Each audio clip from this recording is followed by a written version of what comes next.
Welcome into the show, everybody. Rockets fall 111-91 tonight in a very big matchup, an important matchup against the Oklahoma City Thunder, the number one team in the West and the number one team in the NBA. And the Rockets, who have really been struggling as of late to shoot the ball, just ran into a defensive buzzsaw at the wrong time. They did not snap out of this. Definitely had a bunch of issues, and really that bug kind of hit Kevin Durant tonight as well. Obviously, he's the focus of a ton of defensive attention, but there's definitely a lot to break down and dissect from this game. I'm here with Ben DuBose, who was at the game. Ben, appreciate you coming on. You can read all of Ben's stuff at USA Today, Rockets Wire, and on ClutchFans, and you can follow him on Twitter at Ben DuBose. Ben, I think this game to me just sort of illustrated that the Rockets they have a way to go still, even with this this team. They're missing Tari, sure, DFS. But they just still have a ways to go before they're up there. Dave, I'm curious because you followed the Rockets even longer than me. Have you ever seen a box score like this? You look at the shooting by player. So Alperen Sengun, amongst your starters, had the best shooting percentage, but he was 7 of 15. Below 50% for your big man is never ideal. But outside of Sengun, the other four starters, KD, Jabari, Josh Okogie, Amen Thompson, all 33% or worse. And your top two reserves in shot attempts, Reed Sheppard and J.D. Davison, 3 of 10 and 2 of 9. So outside of Alperen Sengun, who was below 50% himself, your top six shooters from a volume perspective were all at 33% or worse. Not from three, overall. Like, that's just one of the craziest box scores that I've ever seen. Yeah. It really is nuts. The crazy thing is the Rockets actually did dominate the glass. Offensively, I think it was offensive rebounding. Let me double check here. 23-7 in offensive rebounding. Yeah. The shot attempts 104-89. But Ben, it's hands down 27 points is the difference that they scored from 3-point range than the Rockets did. The Rockets, not because Sengun's been out or been back, but they have started to take less threes, which we thought was kind of a good sign. But tonight just took 24 threes, hit 7 only of them, and while the Thunder went 16 of 41. So that was a huge difference. But defensively, just OKC's, they're elite. Yeah. They're great. I mean, this is an all-time type team, and their defense just gave the Rockets a ton of problems. Yeah, I mean, we can go down the list for sure. KD just going 7 of 23 after he has been so good. But like I said, I think the defensive attention paid to KD is some of the reason for that. But just nobody had it going on, as you pointed out. Well, and to me, this is different than the other bad shooting games. When they lost in Dallas, the 2 in Portland, the 1 in Sacramento, those it felt like were just shot luck outliers where it wasn't your night, and that made it incredibly frustrating. Dave, tonight, it was bad shot quality. I don't think they shot poorly from the standpoint of missing a ton of open looks. I think they didn't get open looks for the most part. That's what it felt like watching this game live. Oklahoma City is so good at taking away option A, option B, even option C. And so it really comes down to your ancillary pieces. Your Reed Sheppard, Jabari Smith Jr., Josh Okogie, Steven Adams. It's your 4th and 5th options on the court at a given time. And the Rockets had nothing from those guys tonight. J.D. Davison helped them in a few ways. He brings them some traditional point guard skills, but he couldn't shoot well enough. He was 2 of 9. And I think what this game really showed you was that without Fred VanVleet and without the version of Alperen Sengun that hit 5 threes in that opening night game in OKC that was really a coin flip and could have gone either way, I don't know how the Rockets can score enough to beat this team. Like, the only way I think you can possibly overcome it is if Reed Sheppard and or Jabari Smith Jr. get going. Those are your only 2 other rotation players with some offensive upside. And Reed was terrible tonight. He didn't shoot well. Defensively, he got abused. And Jabari, it was at best a mixed bag. He started off well, did make threes, but eventually OKC chased him off the line and he couldn't hit the middies. He couldn't finish well enough near the rim. And so he just wasn't well balanced enough as a scorer. And the thing with OKC, they're so physical. They're so good at ball pressure. They will take away what you do best, unless maybe you have a Nikola Jokic. And this is no disrespect to Kevin Durant or Alperen Sengun. The Rockets just don't have a player at that level right now. Unless you have a player of that caliber, you're probably not going to beat Oklahoma City just based on your star going out there and single-handedly carrying you to the win. No, it's going to take your supporting pieces to at least loosen the defense some. Maybe the supporting pieces don't win the game for you, but they at least give the stars more space to operate. And if the supporting pieces shoot the way they did tonight, eventually they're just going to choke the life out of you. And so the bottom line for me, those games on the road trip that the Rockets lost, they missed some open shots. And at the end of the year, if they fall to 4, 5, 6 in the standings in the Western Conference, they'll regret it. Tonight, I don't think they'll regret it. I don't think they'll look back and say, wow, this was shot luck, shot variance. No, they just got their ass kicked. And it's just tough for me. It's just tough for me to see this playing out differently unless you get Fred VanVleet back. But even if Fred comes back, I don't know if he can be close to 100% this season. And short of making a move at the deadline, I mean, we're close to halfway through the season, and I'm not going to say it's been a terrible year for Reed or Jabari from a developmental perspective, but I don't think either of them is to the level that you need in terms of offensive creativity to beat a team that's this good defensively. Yeah, first to your first point, I think that's a great point. And this is no insult to Sengun. It's actually a compliment to Sengun in that first game where, coming off of the Eurobasket where he was hitting threes, like lots of them. And we're like, wow, is this for real? Comes out against the defending champs on the road, hits, I believe, 5 of 8. I'm going off of memory here from 3. And we're like, oh my gosh, this is for real. He hit a couple more, I think in a next game. Since that first game, he's hit 16 threes total in like 31 games. I think he's 2 for his last 25. It's just that game saw Sengun do something we haven't really seen for the rest of the season. And it put them at a level that was awesome. I still think the Rockets would have been more competitive if other guys, Amen, Jabari, Sengun certainly, and especially KD, had just hit some shots. But at the same time, I'm just really nervous about this team from a 3-point shooting standpoint. This has got to correct itself because I don't know. For me, and maybe I'm old school on the new school already, but I just feel like since that 2018 Rockets team, you've got to have a good defense. You've got to be able to hit open threes. And that just seems to be a problem. Go ahead. The problem, in my opinion, is that the one source of good play they had tonight was the double big lineup. Steven Adams won his minutes. But then if you play Steven Adams, Sengun, and Amen together, that's 3 of your 5 that are non-spacers. So then you get crushed from 3-point volume.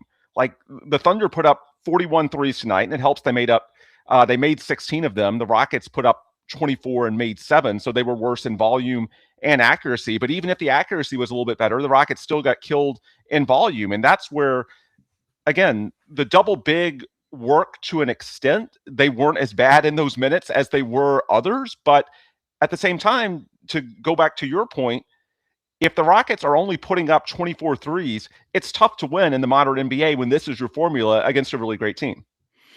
Yeah, Reed, let's talk a little bit about Reed for just a minute, right? I know a lot of people have been clamoring for Reed, and maybe they are correct. There was a play in the fourth quarter where he got switched onto AJ Mitchell, and AJ Mitchell, just his eyes lit up. And he went around Reed like he didn't even exist, had a wide open layup. Rockets don't have a rim protector. They're not, they can't, my point is they can't afford to have players that can't hold their own on the perimeter. It's been this way for a while. When you are playing Sengun is an offensive center who's very versatile and gifted in that way. So I don't know. That's a very tough thing for Ime because Reed is extremely, as you use the word variance, like there's the potential for him to go off and hit 5 to 8 threes in a game. You need that type of thing, like the whole, Cocaine Curry, Steph Curry going off kind of thing. But he's definitely lost some confidence in Reed because he's going to JD Davison, playing him early. Davison tonight didn't have his shot going on, but he seems to be more the trusted player right now at this moment. Aaron Holiday's not playing at all, and Reed's minutes have come down. Yeah, and there's a comment in the chat that I want to address because I think it's misguided, at least in the context of this matchup. Fred is not going to help this team. Do y'all remember last season? Here's a fun stat for you. In the 2 wins they had over Oklahoma City, Fred averaged 25.5 points per game on better than 50% shooting and 50% from 3. So at least in this matchup, I think he does. And he delivered late in the playoff series against the Warriors as well. I think Fred is very useful against these half-court defenses that really hit you with physicality and ball pressure, because not so much that he's a great point guard, it's that he can he can fire away from anywhere. He can fill it up. For all we talk about Fred as a floor general, he's a really good shooter in tight spaces, and that's something that the Rockets, especially if Reed plays the way he's doing, the way he is now. Tonight, he just put up 3 threes in 19 minutes, which I think speaks to his lack of confidence at the moment. The Rockets don't have that type of upside. Last year's team, I'm not going to say the big three a year ago of Jalen, Amen, and Sengun is analogous to KD, Amen, and Sengun right now, because clearly KD is a lot better than Jalen. But I do think that from a scouting report perspective, those are the three that you hone in on as potential engines for the Rockets. Last year, it was Amen, Sengun, and Jalen. This year, it's Sengun, KD, and Amen. Not in any specific order. I'm just saying those are the three. And so Fred, even though he's a good floor general, he's something of an ancillary piece that can step up when needed. And, one of the 2 wins Houston had over OKC, Fred had that grenade 3 from like 30 feet with a minute or 2 left in the game that really got some separation. And someone's asking, why are we talking about Fred?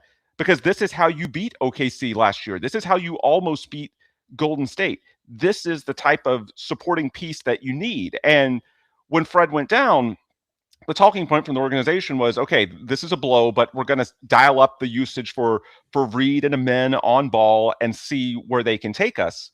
Well, Reed has just regressed severely the last 10 to 15 games. We've talked about that. And Amen, I'm not going to say it was an awful game for him, but 4 of 16, it certainly wasn't good. There were points in which it felt like he was close to putting his imprint on the game, but on the balance, you shoot 25%. That's not getting it done. And I also thought, this game was officiated, it felt to me like a playoff game. And so if the Thunder can be even more physical against the likes of Amen and Sengun when they're trying to finish inside, then it goes back to the question we started with, which is, where are the Rockets going to get enough points? Like we saw last year, if nothing else, the Rockets are aggressive enough and physical enough, they can find a way to get to the line. Well, if they're not going to call those fouls and the Rockets don't have the shooting and the Thunder can basically defend against anything, where are the points going to come from? That's what I keep coming back to. Yeah. Amen, 4 of 16 tonight, as you pointed out. And there were some frustrating plays where I just thought he missed, bunnies around the basket. Even Jabari too. Jabari actually hit threes tonight. He's 3 of 6 from deep, but he missed a lot of like kind of open 6-7 footers to 12 footers. A few of them certainly. And I was very frustrated with some of the bunnies, we'll call it, that these guys missed. The problem is KD is the guy, very clearly the guy on this team. He gets the ball. I think, Sengun's that secondary guy or up there with KD, let's say.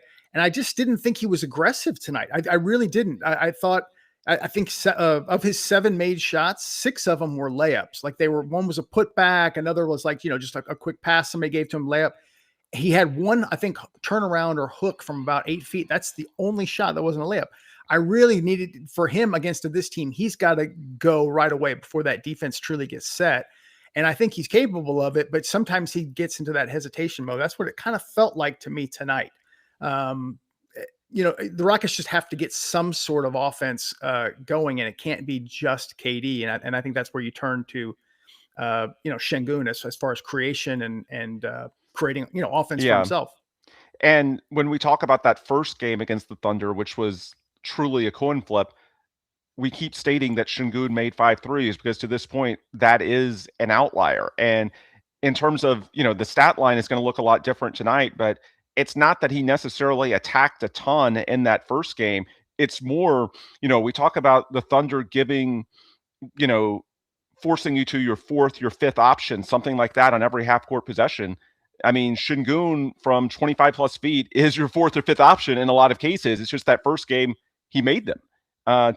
Right now, he isn't even confident enough to take them. And so that to me is what makes it so alarming. It's not so much that, that Sengun was, there were a few drives he had in that first game, but a lot of them, the drives came after he made those threes. And so they had to, defend a little more aggressively. Like there was the play he had against Chet Holmgren when he got Chet into foul trouble, which also helped in that opening game because he was making those threes and it made Chet come out more. In this case, it felt like Chet was able to sag back and protect the rim. And with the extraordinary length and shot blocking presence that he provides.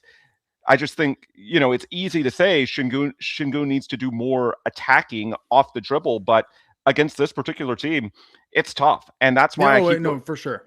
That's why I keep going back to this team just needs more offensive firepower if they're going to have any chance at beating the Thunder 4 times out of 7. I think someone mentioned in the chat, they're now 27th in bench scoring this season, the Rockets. Like, ideally, Fred would come back, but in theory, maybe this moves the needle in terms of getting Rafael Stone to look externally for a potential trade. But it just felt like tonight they just did not have the horses. Yeah, let me add one other thing. Sengun has had a lot of success one-on-one against Chet Holmgren, as in Chet defending him. Sengun does not defend Chet. That's the other issue with this. But as far as the other way around, Chet does guard Sengun, and he has a hard time with Sengun. Sengun's crafty. He's bigger, stronger, or not taller. I'm just saying, a little bit more sand in his pants. And tonight, it just didn't happen. Chet held his ground, did I thought a better job. Chet had a really good game, actually, right out of the gate. I think he had first 5 shots. Hit a couple of threes, blocked shots, was a very versatile player for them. They talked about after the game about whether he's up there for defensive player of the year. This is a really tough team. This is the basically benchmark, where the Rockets need to be. I think you have to look at San Antonio and some other teams as well, but OKC is it, and it's tough. Tari's not in the game. Hartenstein's not here either. So it's a different type of matchup. You saw a lot of Caruso on Sengun.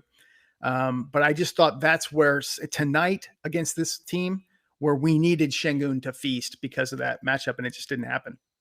Well, and one reason we're talking a lot about Reed, when you look back at those matchups against the other elite teams in the West, you mentioned the Spurs, and it made me think of that NBA Cup game. We'll see the Spurs 2 more times in the next 12 days, I believe. Oh, I forgot about the second one. Okay. Reed was tremendous in that game against the Spurs. And on the balance, the 3 games against Denver, he was very good in those as well. Tonight, he was dreadful, and I think you see the difference. I think against the truly top-tier teams, you need another offensive creator to step up. And the way this roster is built, after losing Fred VanVleet, the next man up is Reed Sheppard. And when he delivers, this Rockets team has been competitive. When they get the version they had tonight, there's just nowhere else they can turn. JD Davison gives them, more of a presence and more point guard ability, but he's certainly not going to fill it up from 25 plus feet the way you do, especially to overcome the math disadvantage that we cited a couple of times. So I just think so much of it comes down to Reed. And then I don't want to pile on Jabari because certainly on the balance, it's better than the last few games. He is making threes, but it was just so frustrating for me, Dave, because midway through the third quarter, I think he had like 15 points, 7 rebounds. He had made 60% of his threes. Like, the possibility was there for him to score 25 plus points on good efficiency and give the Rockets a chance to win this game. Yep. And as soon as the Thunder chased him off the 3-point line and said, will you make some tough middies in traffic, finish through contact near the rim? He couldn't. Yep. And it's just so frustrating because lately the struggles for Jabari have been the 3-point shot. Well, now as soon as it feels like he's figured that out, now all of a sudden the in-between game is deserting him. And it's a missed opportunity. It's not to say that Jabari has the upside that Reed does offensively, but I think the way the Thunder were defending the Rockets, Jabari was the one guy that, on the right night, you could have gotten a little bit more out of, and tonight, unfortunately, was not that night. Yeah, no, you're exactly right. I mean, I mentioned that a little bit earlier, but just the middies could not hit those. He got stuffed a couple of times. I think Chet might have been Chet twice. But yeah, and some of those are so maddening for me to watch, Ben, to be honest with you. I'm like, okay, that's a wide open. Certainly not defenders around him. 6 to 8 footer. You would think he makes that in his sleep, and it's just rimming out. And it just feels like, I don't know what it is. I don't know if I'm biased or what, but it just feels like the rim off of Jabari's shots the ball just rockets off of it. And you're like, gosh, you got to be kidding me. But yeah, he did not have a good game inside the arc tonight at all. But overall, I don't know what to say about this shooting slump that they're in. I can't chalk it up tonight to just the shooting slump because that defense is really, really good, the best in the league. But I mean, tomorrow is Minnesota, Ben, and no Anthony Edwards. Which, if you're just looking for a win, this should be a gift. But I would not, I would not chalk it up as a guaranteed win. I don't know what you think about that game coming in, or what they'll. Gobert's been apparently having a monster year. I don't think the Rockets have played Minnesota yet this season. Correct? I don't think they have. Yeah, I don't remember a game, to be honest with you. And so, yeah, go ahead. Gobert will protect the rim. That's one thing, unless, maybe prime James Harden could do something about that. But Gobert is an elite rim protector. And so it's going to come down to your ability to make shots. And I'm very curious. I wouldn't say tonight was necessarily an extension of the shooting slump. I think tonight the Thunder just choked the life out of you. But it's not like they've broken out of the shooting slump either. So they haven't had a really good shooting game in a while. This is a setting where they're going to get some open looks from three because Gobert is protecting the paint. You just need to make them. I think it's that simple. And the legs are going to be tired on night 2 of a back-to-back. Maybe you get Tari Eason or Dorian Finney-Smith back. They're day-to-day with their injuries. Not going to use that as an excuse for tonight because I really don't think they changed the math all that much. And also the Thunder were missing Isaiah Hartenstein. So excuses only go so far. But maybe you get some reinforcements tomorrow because the downside, I don't think this was bad effort from the Rockets. I thought they played very hard in this game. I thought, until the wheels fell off in the fourth quarter, they competed really hard defensively on the glass. They just couldn't generate enough offense. But I bring that up to say, with another game looming in 24 hours, there's going to be a lot of guys whose tanks are on empty. And on top of, the injuries the Rockets have, Houston has 2 players in Sengun and Steven Adams who have sprained ankles in the last 2 to 3 weeks. So I'm going to be very curious to see if they're available and for how many minutes, if they are, on night 2 of a back-to-back. And those are your 2 big men that you lean on to get the rebounding advantage. So I just think that tomorrow is going to be a game where they need to make a lot of threes. They should be due. The Timberwolves are not going to defend them, especially not without Anthony Edwards, the way the Thunder could, nowhere close. But night 2 of a back-to-back, tired legs, and the way the Rockets have shot this month, I don't know how you can feel super confident that they're going to make them. They should be due. They should make some, but if they don't, even without Anthony Edwards, the Timberwolves, can beat them. Yeah, I do wonder what's going on right now. I guess we'll put our ears to the ground as far as, toward the center off the branch, basically what they're thinking at this moment. Trade deadline a few weeks away. I don't think it's any kind of panic meter, but I wonder what they're thinking because their time window with KD is maybe really short, maybe not as short as we're saying, but it just age in general, you just have to wonder. So I'm very curious to see what their overall thought process is, how much patience comes into play versus we need to do something with KD. But this is, another game that you got to win with Ant out. You got to win this game. They're not easy. It's not, that's Naz Reid on that team. He's played well against the Rockets, certainly. Randall, Gobert, Jaden McDaniels. It's a good team. So, and they've been playing, I think, really well lately. So you got to keep that in mind. Without Ant. Go ahead. And I think those 2 Spurs games, especially coming up, not to look past Minnesota tomorrow night, but in terms of the trade deadline, that angle that you were speaking to, I think those Spurs games are going to be really revealing in terms of, can you generate enough offense outside of KD and Sengun? What can Amen do as a potential engine? If he gets a friendlier whistle than he did tonight, does that help? Is there a better matchup for him than the Thunder? Can Reed get back to what we saw him do against the Nuggets and the Spurs in November and December? If the answers are no, I mean, those are the 2 guys that internally the Rockets pointed to when Fred went down.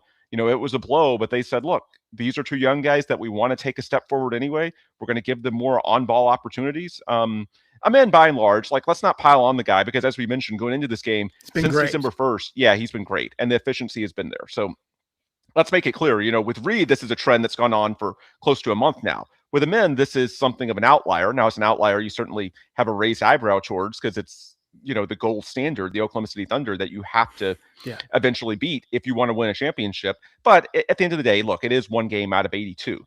So with Amen, I'm still pretty hopeful. With Reed, it's been about a month now of subpar play. And if he looks the same against the Spurs and basically every big game, it looks like, offensively, he's not hitting at volume and defensively he's getting abused and it's tough to play him due to the physicality. Yeah, I could see this this moving the needle for Rafael Stone? Because it's like when you lost Fred, these are the guys that you said that if you were going to overcome this is how you can do it. And if they're not doing it and they're losing to the big boys, I mean, that's as much of a red flag as you'll get. Yeah, and just a heads up, Rockets are now 4 wins behind pace on this spreadsheet, which is kind of shocking.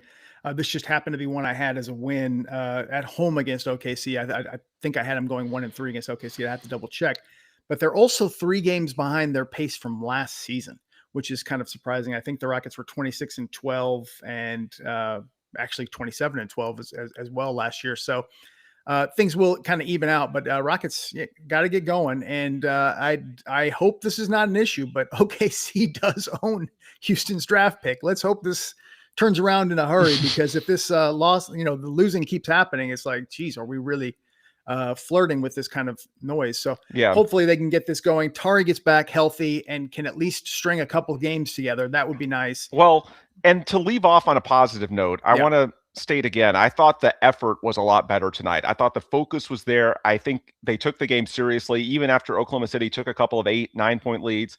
They fought back up until that flurry in the fourth quarter that they couldn't rally back from. I don't think this was a game like the road trip where you leave frustrated saying they just didn't take the game seriously enough, or that it was just ridiculously awful luck, or however you want to frame it. This wasn't a missed opportunity. You just got beaten by a better team. And that's frustrating because we all want to see the Rockets win a championship. But in terms of predictive value moving forward, I'm cautiously optimistic. The effort was better tonight, even if the box score doesn't show it. Yep. Ben will be off tomorrow night. We will still go. I'll be here, I believe, with David Weiner, Beam a Thug. Come hang out with us for sure. Ben, anything you want to say about this game or Rockets in general before we close it up? No, let's move on. All right. Thanks, everybody. Appreciate you guys. I know it wasn't the best of nights. I'll just say one last thing. The Kyle Tucker thing to the Dodgers absolutely is abysmal news. I think it's $60 million annual value for 4 years. It's just disgusting. Baseball needs to figure this out. Let's just say that, because the Dodgers are stacked to the gills. And that particular fan base that has made Jose Altuve's life a living hell every time he goes there, they better boo Kyle Tucker. Spoiler alert, they won't, because Kyle Tucker was part of the 2018 Astros team that was identified in that report. So if Jose Altuve is complicit for not turning in his teammates, so is Kyle Tucker. But just like Teoscar Hernandez, they will do some mental gymnastics and move the goalposts. It is what it is. You're just highlighting politics and team sports. It's my side, or the other side. That's it. So you will see them do nothing but cheer Kyle. So yeah, it's appreciate all you guys for joining us tonight. Please feel free to leave comments in the underneath the video, and we'll get back with you, and we will see you guys tomorrow night. Thanks, everybody.